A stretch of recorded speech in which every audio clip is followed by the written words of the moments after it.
Hola, ¿qué tal? Espero estés súper bien. Bueno, el día de hoy vamos a continuar viendo esta serie de videos sobre arquitectura de software para desarrolladores.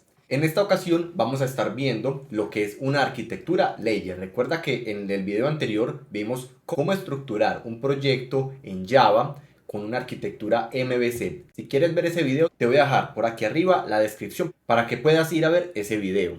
Como te comentaba, el día de hoy vamos a estar viendo lo que es la arquitectura layer, cómo la podemos implementar, pero lo más importante, cómo la puedes aplicar en el día a día como desarrollador en un proyecto 100% real. Te voy a dejar el ejemplo y los links para que puedas ir a checar esta arquitectura, te la puedas descargar y puedas modificarla a tu antojo.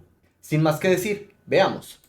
Bueno, lo más importante que debemos de tener en cuenta cuando estamos viendo la arquitectura layer es que, como su nombre lo indica, en la traducción del inglés al español, significa una arquitectura por capas. ¿Cómo así que por capas? Quiere decir que la comunicación de estas capas se va a dar desde la capa superior o la primer capa hacia los componentes descendientes. Como podemos ver en este ejemplo, una página, estamos viendo acá en estos momentos la página de Reactive Programmer, todos los derechos sean dados a Reactive Programming. Estamos viendo cómo normalmente en una estructura de una aplicación layer o en una arquitectura layer, comúnmente vamos a tener estas cuatro capas, lo que es la capa de presentación, lo que es la capa del negocio, capa de persistencia y la capa para acceso a datos o la capa de la base de datos. Ahora, ¿qué es importante cuando estamos definiendo esta arquitectura? Lo más importante es que la comunicación en estas capas debe de darse en un orden, en el orden específico en el que se está dando esa jerarquía, ¿cierto? La capa de presentación se comunica con la capa de negocio solicita datos a la persistencia o hace las transacciones que tenga que hacer a persistencia devuelve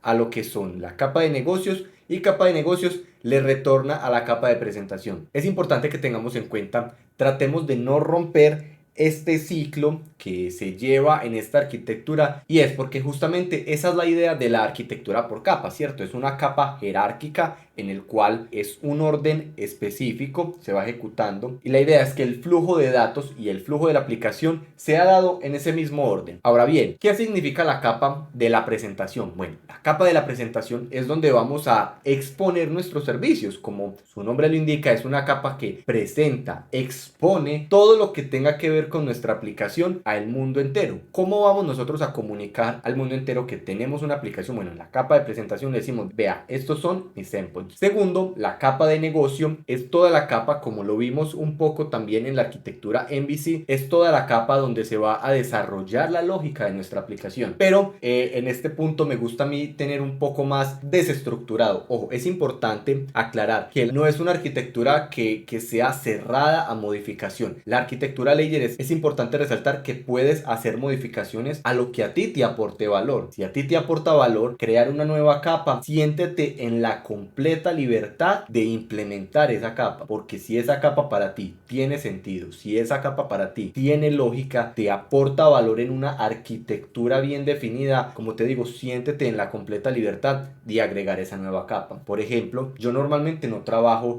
lo que es la layer en estas tres capas, yo agrego más capas que para mí y a mi forma de desarrollar me ayudan a tener una jerarquía y una estructuración de mi proyecto mucho mejor. Y por último, la capa de la persistencia o la capa de acceso a datos, ¿cierto? ¿Cómo se va a comunicar mi aplicación con mis bases de datos? No más. Esta básicamente es la forma en que podemos definir nuestras arquitecturas o nuestra arquitectura layer, pero vamos a verlo en código, que es lo más interesante, y cómo tú puedes estructurar tu proyecto de una forma mucho más completa. Perfecto, yo por acá tengo ya el proyecto creado y como te mencionaba, a mí me gusta agregar lo que es una capa adicional en esta arquitectura layer. Y como les estaba diciendo, acá los que vieron el video del MVC van a ver que es muy similar a lo que es una arquitectura MVC y van a decir, bueno, ¿y qué es la diferencia de tener una MVC a tener una layer? Básicamente lo que cambia es cómo nombramos nuestros paquetes, cómo vamos a distribuir un poco nuestra lógica de negocio, que de hecho en eso sí cambia, pero no es un cambio muy drástico, ¿cierto? Con respecto respecto a otras arquitecturas que sí cambian mucho cómo se distribuye todo el aplicativo. Pero recuerda que lo que te menciono y lo importante de las arquitecturas y que conozcas esas arquitecturas es que cuando tú entres a un proyecto, ingreses a un proyecto y te digan estamos trabajando con arquitectura MVC, tú ya sepas dónde van a estar normalmente cada uno de los componentes o lo que necesitas para navegar en la aplicación. Que si vamos a trabajar en una layer, entonces tú ya sepas qué es la capa de la presentación, qué es la capa del business, que lo voy a explicar acá en estos momentos. Entonces,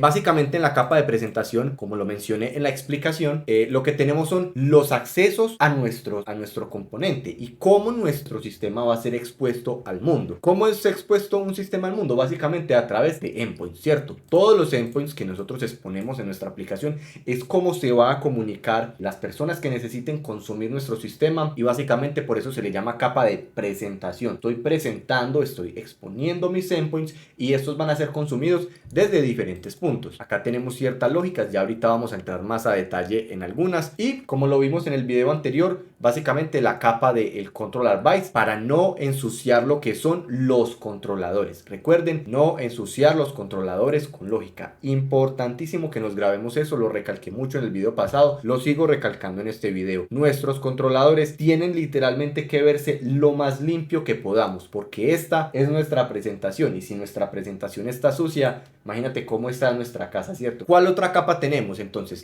recordemos que vimos cómo se distribuye la comunicación, se da en ese nivel jerárquico. Entonces empezamos por la capa de la presentación, y acá tenemos lo que es la capa del negocio, que es básicamente toda la capa donde se desenvuelve toda nuestra aplicación. Toda la lógica del negocio va a estar en esta capa que se llama el business. Aquí vamos a poder tener toda la implementación de nuestros servicios, toda la lógica que requiera nuestro sistema va a estar acá. Cuando necesitemos crear un servicio, lo vamos a poner en la capa business. Ahora, nuestra capa business se comunica con la capa del dominio. ¿Qué es la capa del dominio? Básicamente son nuestras entidades. En esta arquitectura se busca que las entidades queden mucho más segmentadas, que estén en una capa aislada, completamente aislada, y podamos tener mucha más visibilidad de lo que son nuestros datos, ¿cierto? Todo lo que es nuestra definición de entidades en una capa completamente aislada para ser mucho más legible y mucho más visible. Y por último tenemos nuestra capa de persistencia o nuestra capa de acceso a datos, ¿cierto? ¿Cómo nosotros vamos a persistir esa información? ¿Cómo nosotros vamos a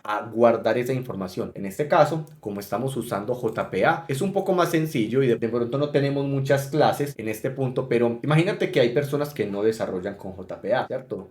Normalmente en lo que es en Java, Spring Boot, podemos desarrollar también con lo que es JDBC Template. JDBC Template requiere unas implementaciones mucho más estructuradas, con mucho más código, que en la capa de persistencia las vamos a poder implementar, y va a tener mucho más sentido tener esa capa de persistencia aislada. Pero para que nuestra aplicación sea un poco más flexible a cambios, para que nuestra aplicación se vea mucho más ordenada y siguiendo también lo más importante, una arquitectura, por eso debemos de seguir, aunque estemos utilizando JPA, no rompamos la arquitectura, ¿cierto? Sigamos utilizando la persistencia, porque si el día de mañana no queremos usar JPA, sino que queremos usar otro ORM, bueno, tenemos la facilidad de cambiarlo sin tener que afectar mucho todo el código, porque ya sabemos que lo tenemos en este punto. O por ejemplo, si como les digo, no directamente no se está utilizando JPA ni lo que es JDBC Template, sino que estamos haciendo a través de patrones de patrones de diseño como lo son DAO y Repository, y estamos directamente haciendo el acceso a datos en nosotros mismos sin utilizar ORMs. Esto acá también tendría mucho sentido. Entonces tendríamos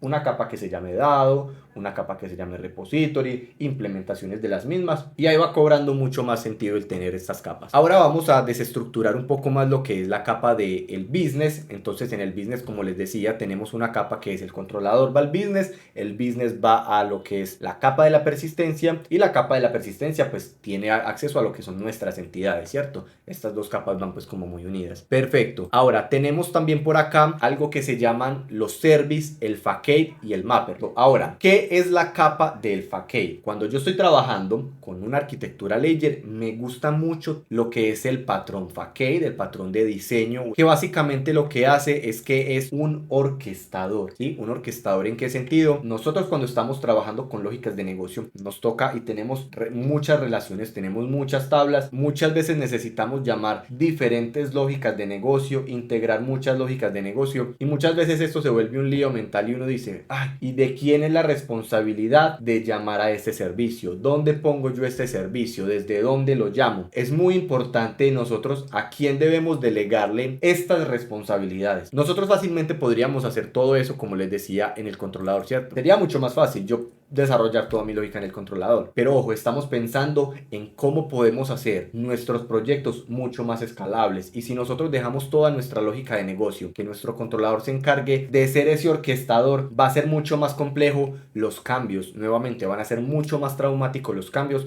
y va a ser mucho más difícil que mi aplicación pueda escalar. ¿Cómo podemos evitar eso? Bueno, para eso podemos implementar este patrón, que es el patrón facade, que es el que se va a encargar de llamar a todos los servicios necesarios para que se cumpla la finalidad que se está diciendo y que se está exponiendo. Entonces, ¿qué tengo yo, por ejemplo, en User Facade? Yo tengo crear un nuevo usuario, tengo obtener un nuevo usuario, por ejemplo, tengo asignar tareas, tengo actualizar un usuario, y este al final va a estar expuesto en lo que es el controlador. El controlador nunca se enteró de cómo suceden las cosas. El controlador simplemente llama a este patrón facade que le está diciendo asigne una tarea. ¿Cómo lo hace? Él no sabe, él simplemente sabe que llama a que le asignen una tarea. Pero bueno, lo que es mi patrón facade me sirve para orquestar y llamar a todos los servicios que necesite para que esa asignación de tareas se dé a feliz término. ¿Qué necesito yo, por ejemplo, para asignarle unas tareas a un usuario? Yo necesito, por supuesto, el usuario, ¿cierto? Entonces, ok, mi controlador va a estar expuesto por el ID de un usuario y va a estar expuesto por una lista de tareas que se le quieren asignar a ese usuario. En este caso nos están llegando por request param como una lista de IDs. Y lo que es en mi asignación de la tarea, entonces yo, ok,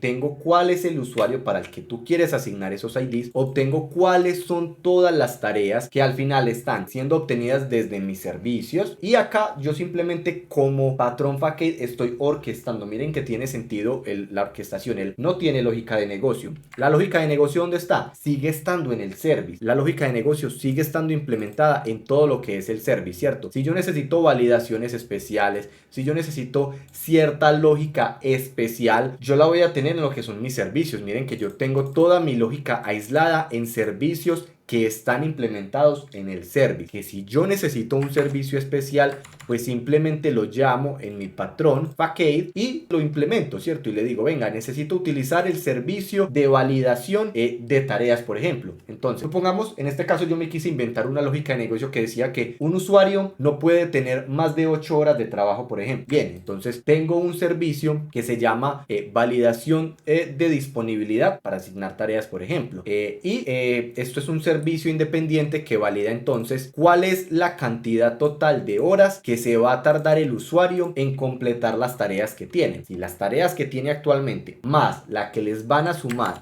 suman un total de 8 horas, entonces ese usuario no va a estar disponible para trabajar, porque esa es la regla de negocio que yo definí. Eso es lo que pasa muchas veces en nuestro día a día como desarrolladores. Nos piden nuevas implementaciones. ¿Dónde tienen que ir esas implementaciones? Bueno, yo sugiero que las tengas apartadas en lógicas de negocio independientes. Vas a decir, ¿por qué tantos servicios aparte? ¿Por qué no los creo en implementaciones? ¿Por qué simplemente no los creo, por ejemplo, en la implementación del service? Bueno, el motivo del que no lo hagamos es porque esto va contra las buenas prácticas de la programación, también va contra uno de los principios SOLID, que es la letra I, Interface Segregation, que lo que busca es que dividamos nuestras interfaces en interfaces mucho más pequeñas. ¿Por qué? Porque yo no puedo obligar a una interfaz, a solo una clase, por ejemplo, a que implemente todos los métodos, ¿cierto? La idea también es buscar responsabilidades únicas, y aquí los principios SOLID se van combinando muy bien, y es que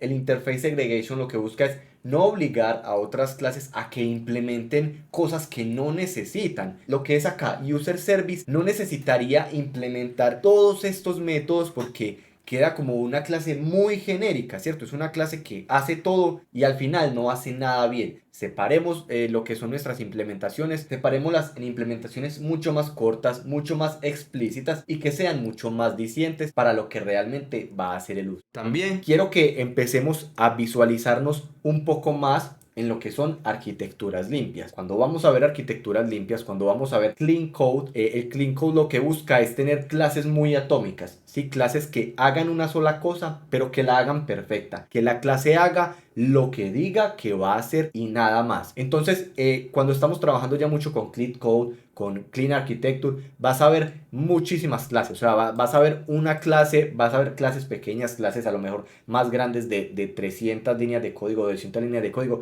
pero nunca nos vamos a encontrar una clase con más de 1000 líneas de código, o sea, eso literalmente es la muerte. Tenemos que tener clases más atómicas, más pequeñas, como te digo, clases que hagan lo que digan que están haciendo y no más. Entonces, por eso en ese sentido quise acá delegar esta responsabilidad a cada una de las clases, crear clases mucho más exclusivas para que nos vayamos enfocando también mucho en cómo podemos codear de una mejor forma, de una forma mucho más elegante, de una forma mucho más orientada en lo que a buenas prácticas se refiere. Entonces, como te venía diciendo, el usuario, por ejemplo, entonces dice, ok, yo necesito cierta lógica de negocio. Entonces, por ejemplo, acá tengo un servicio que se encarga de mapear los datos. Llamo un servicio que mapea los datos. Tengo un servicio que se encarga de validar la lógica. Listo. Llamo ese servicio que se encarga de validar la lógica. Acá, por ejemplo, podríamos de hecho hacer algo interesante, y es que podríamos, por ejemplo, sacar este servicio de obtener los requerimientos para hacer la tarea, el tiempo total de requerido para hacer todas las tareas. Y de hecho podríamos ponerlo en el orquestador, ¿cierto? Podríamos, por ejemplo, ponerlo acá, que este servicio se llame primero. Esto me devuelve un total de horas necesarias invertidas, y lo que es ese servicio ya no necesitaría estos dos, sino que necesitaría recibir como parámetro un entero, ¿cierto? Que son las horas, y que se encargue de hacer la lógica respectiva con el cálculo que tiene. Y no más, ¿cierto? Importante, no deleguemos lógica de negocio a la fachada. La lógica de negocio, toda la lógica de negocio tiene que estar centralizada en servicios, en implementaciones. Si quieres delegarle, de pronto si te da un poco de pereza crear más clases, puedes realizar implementaciones. Por ejemplo, se podría crear acá lo que es una nueva interfaz. Podríamos decir, por ejemplo, interfaz y validation, lo que es e-validation, e-user validation service, ¿cierto? Podríamos crear un e-validation service con todos estos servicios. De pronto, si no te gusta mucho crear tantas clases, también te puedo recomendar que hagas esto. Cada una de estas clases que yo creé acá, las puedes crear como una implementación acá. Esa implementación la vas a exponer acá en el Facade y vas a implementar todos los servicios que quieras, ¿cierto? No hay ningún problema. De hecho, también sería una muy buena orientación para lo que es una layer. En este caso decidí hacerlo de esta forma porque, como te digo, vamos orientándonos un poco más a lo que es la Clean Architecture y lo que es el Clean Code, y que vamos cambiando un poco ese mindset, ¿cierto? De dejar la pereza de crear nuevas clases y que queremos tener una clase que tiene literalmente 800 líneas de código, 1000 líneas de código, y que eso es normal porque es lo que hemos visto. Hay que cambiar ese mindset, hay que cambiar ese chip. No es normal tener una clase con 1000 líneas de código, no es normal tener una clase con 2000 líneas de código. De hecho, una excelente práctica de programación, como lo es Single Responsibility, es determinar responsabilidades, pero las responsabilidades no van solo a nivel de métodos, van también a nivel de clases. Que si yo tengo una clase que dice obtener usuarios, que yo tengo una clase que dice validar disponibilidad, solo haga la validación de la disponibilidad. De ahí para adelante se pueden venir muchas cosas. El negocio puede ir creciendo mucho y yo acá puedo ir teniendo muchos más métodos, que al final lo que van a hacer, se van a traducir, es que van a calcular si está disponible o no, ¿cierto? Pero lo más importante es que vamos pensando un poco en cómo nosotros podemos hacer esas clases, como menciono, mucho más atómicas. Y por último, pues acá, como les mencionaba, tenemos lo que es nuestra capa de la implementación de los servicios. Estos servicios están expuestos hacia las fachadas, y las fachadas lo que hacen es, ok, yo tomo el servicio que necesito, lo llamo en este punto y simplemente voy haciendo transacciones. Esto me devolvió algo, ok, tú necesitas esta otra información, te la entrego, y va siendo muy transaccional, ¿cierto? Transaccional, literalmente transacciones y no más, no lógica de negocio. Y por último, tenemos nuestra persistencia, y básicamente eso sería el flujo en una capa layer, en una arquitectura layer. ¿Cómo podemos nosotros comunicar desde lo que es los controladores hacia una capa de dominio o la capa de acceso a datos? Vamos a hacer un pequeño resumen. Tenemos controlador, se comunica con la capa fachada. La fachada se encarga de orquestar los servicios que necesita de orquestar o llamar todos los métodos que necesita para poder al final entregar el resultado necesario. Y de hecho es importantísimo, por ejemplo, esto es algo que no me gusta del MVC, y es que en MVC estamos exponiendo mucha lógica. El controlador se entera básicamente cómo sucede todo. ¿Por qué? Porque yo estoy llamando un servicio, tengo que exponer todos mis servicios. Acá yo solamente estoy exponiendo el facade que dice asignar tarea, pero el asignar tarea es algo que solo conoce el facade, ¿cierto? El facade sabe cómo se está orquestando, pero lo que es el controlador nunca se enteró cómo sucedían las cosas acá. Y de hecho es una práctica que me gusta muchísimo implementar cuando estoy trabajando con Ledger. Luego tenemos nuestro mapeo de datos que va hacia nuestros servicios. Estamos todavía en la misma capa del business o de la lógica de negocio. Obtiene lo que necesita, la lógica de negocio que necesita. Esta se comunica con la capa del dominio y con la capa del acceso a datos o la persistencia. Guarda nuestra base de datos y de ahí se devuelve, ¿cierto? Todo el resultado que yo tengo va a ir en ese mismo flujo. En la persistencia le va a comunicar al servicio, el servicio le va a comunicar al facade y el facade ¿a quién le va a comunicar? Al controlador. Entonces miren que ahí estamos cumpliendo con ese flujo que pretende tener lo que es una arquitectura en Ledger, ¿cierto? Un flujo más como en U. Entra por la presentación y todo sale por la presentación. Perfecto. Y acá por último vamos a consumir un poco lo que son estos servicios para que vean el flujo completo, cómo se consumirían y también un poco lo que es, por ejemplo, la asignación de tareas. Acá yo previamente había creado ya unas cuantas tareas y vamos a crear por acá, vamos a registrar un usuario, vamos a registrar lo que es a Pedro y por último vamos a asignarle varias tareas, por ejemplo, a Pedro. Tenemos 4 tareas diferentes, vamos a asignarle esas 4 tareas. Si quieres ver cómo le puedes mandarte por request param una lista de identificadores, podemos hacer de esta forma. Vamos a registrar nuestro usuario y vamos a asignarle las tareas 1, 2, 3 y 4 a nuestro usuario. Perfecto, aquí ya quedaron asignadas. Vamos a ver acá en nuestra base de datos cómo quedaron asignadas ya esas tareas a nuestro usuario. ¿Qué pasa si yo, por ejemplo, creo otra tarea que sea, no sé, limpiar la oficina, ¿cierto? Vamos a decirle que limpie la oficina. ¿Y qué pasa si yo quiero registrar o yo quiero guardar, por ejemplo, esa oficina? Ahora vamos a decirle que va a tener una nueva tarea. Como el total de horas de nuestra aplicación solo le permite tener 8 horas, recuerden que creamos esa lógica de negocio, validar la cantidad o hacer un cálculo de las horas máximas que tiene, le arroje un error, ¿cierto? Y todas esas lógicas de negocio, miren que van teniendo mucho más sentido. Y listo, eso ha sido todo por el video de hoy. Espero que te haya sido de mucha utilidad, que puedas implementar tu arquitectura Ledger de una forma mucho más fácil con esta guía. Si te gustó el video, espero que le puedas dar me gusta, que puedas comentar, que lo puedas compartir para que así este conocimiento pueda llegar a muchas más personas. Recuerda también activar la campanita para que no te pierdas ninguno de los videos que voy a estar montando. Muchas gracias por verme. Bye bye.